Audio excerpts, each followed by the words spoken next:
Hello, people. Welcome to my presentation of Civil War. I will tell you one thing. You do see my name's not on here for a reason. And I'll tell you that in a little bit, in like a second. So if I do sound a little sick to the stomach, or if I sound scared, it's because someone I used to be friends with did actually somehow find my house phone number and all that stuff. But I'm not gonna get into that. I'm no longer friends with that kid. And I'll never be in the rest of my life.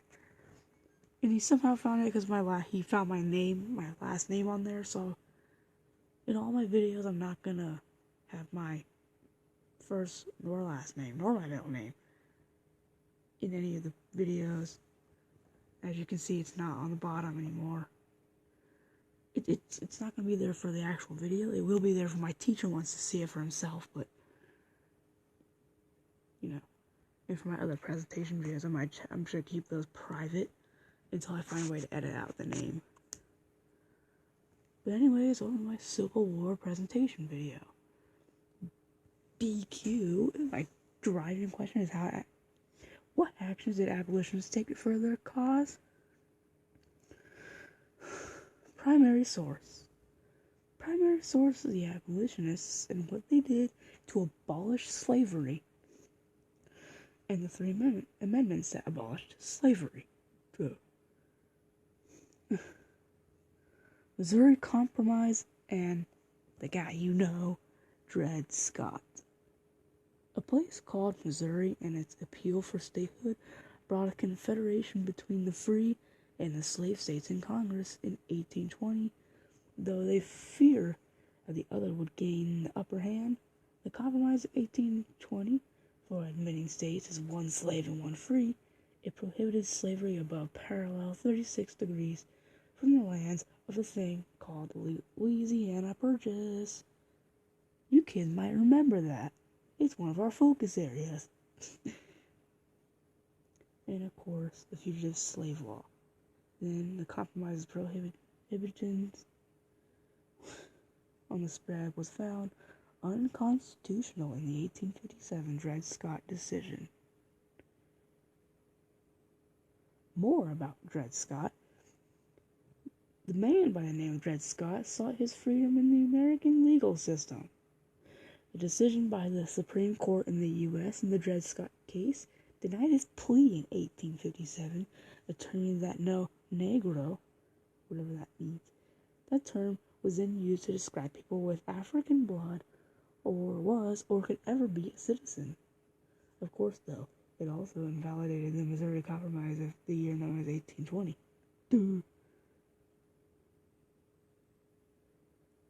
Fredrick Douglass.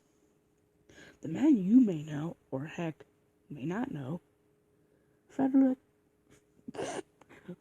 Douglass, a former slave who was also known as Frederick Bailey while in slavery and was the most famous black man among the abolitionists, and broke with William Lloyd Garrison's newspaper. Working with Douglass on the North Star was another black man known as Martin R. Delaney, which gave up on publishing his own paper. Delaney had never once been a slave, but traveled extensively in the South. After Uncle Tom's Cabin became a bestseller, Delaney tried to achieve a success for himself by penning a semi-fictional account for his travelers. Seneca Falls Convention. In the year of 1848, the Women's Rights Convention was held at none other than Seneca Falls, New York, outside the Society of Friends. The women's rights movement was produced by many outspoken opponents of slavery like Elizabeth Cady and Susan B. Anthony. Women's equality along with abolition became linked with the lives of many other Southerners. When the federal government passed the Second Fugitive Slave Act in 1950, which was even more stringent, several states responded by passing set personal liberty laws. The very next year, in 1851, Sojourner Truth gave a famous speech, "Ain't I a woman?" at the WRC in Akron, Ohio. Harriet Tubman and the Underground Railroad. When Sojourner Truth and the others were writing and speaking about ending slavery, one of the former slaves, named Harriet Tubman, or Harriet Ross, was leading people to freedom. She made trips to Dixie to help others after escaping from bondage. She is believed to have helped 300 slaves and was noted to warn those she was assisting, and that if they turned back, she would shoot them. Because they dated not only her, but the others she was assisting as well. The people must be dummies, aren't they? John Brown. After pro-slavery groups attacked Lawrence in 1856, an abolitionist known as John Brown led his followers in retaliation, and killed 5 of the pro-slaves. Almost 1,000 miles northeast of Mobile on October 16, 1859. John Brown had led 21 men in a raid to capture the U.S. arsenal at Harper's Ferry, Virginia. Now known as West Virginia, Brown's plan was to use the weapons to arm a slave uprising. 16 white men and 5 black men were his followers, and they holed up in their arsenal after they were discovered. Brown was hanged on December 2nd, whatever year he was hanged on.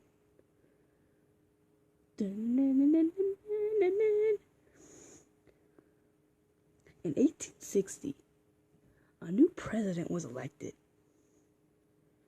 He is the 16th president of the United States. He is found on the penny and the $5 bill. He is known as Abraham Lincoln. Personally opposed to slavery and was convicted the U.S. was going to be all free or all slave. Lincoln said, "A house divided against itself cannot stand," and that he wouldn't interfere with slavery where it existed. Boop, boop, boop. Ladies and gentlemen, the President of the United States. Boop. My fellow Americans, I am very glad to present to you the 13th Amendment of the United States, which will hopefully end slavery for good. Boop. Ladies and gentlemen, the President of the United States. Boop. My fellow Americans, I have good and bad news. The 13th Amendment did not end slavery.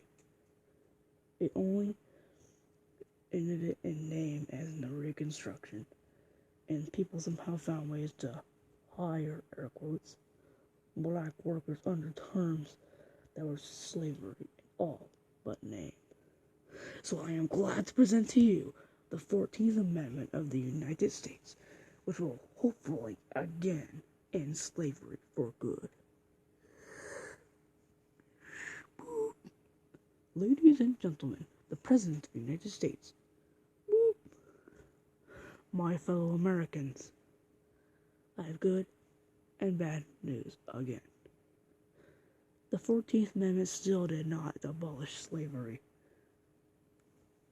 It responded to issues related to slaves following the American Civil War, and was barely contested, particularly by the states of the defeated Confederacy that were forced to ratify in order to regain representation in Congress, but it still somehow didn't fully end slavery. So, I am proud to present to you the 15th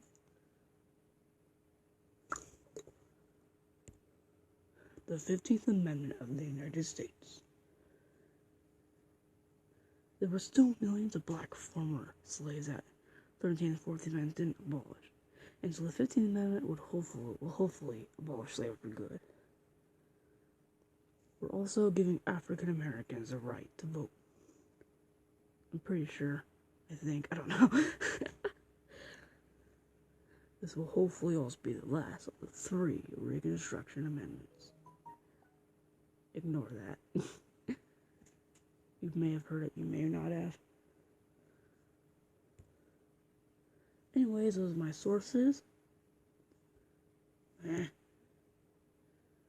that's my conclusion, is that if it weren't for any of these guys and amendments, we could very well still be in slavery right now if Scott, Douglass, Tubman, Brown, and President Lincoln didn't do what they did, and if the 13th, 14th, and 15th Amendments didn't exist.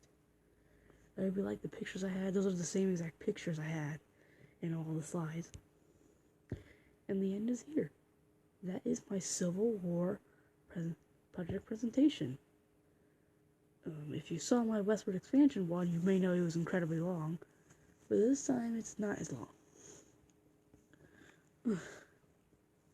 If you're watching this as a presentation of my social studies class, then a round of applause is appreciated. If you're watching this as a video on YouTube, then make sure to smash that like button. But like I always say, don't break it, okay? You're gonna smash it, sure, but don't break it. It's stupid if you do. And if you do, I'll find you. Just kidding. Anyways, below in the description, as of now, like I said, my other previous presentations are privated. I'll find a way to blur out my name and such for safety reasons because of what, like I explained earlier, what just happened, like 30 minutes prior to this recording. And yeah.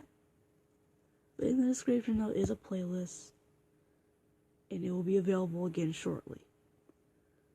That is it. No, see you all later. Bye. I gotta stop this recording. Dun-dun-dun.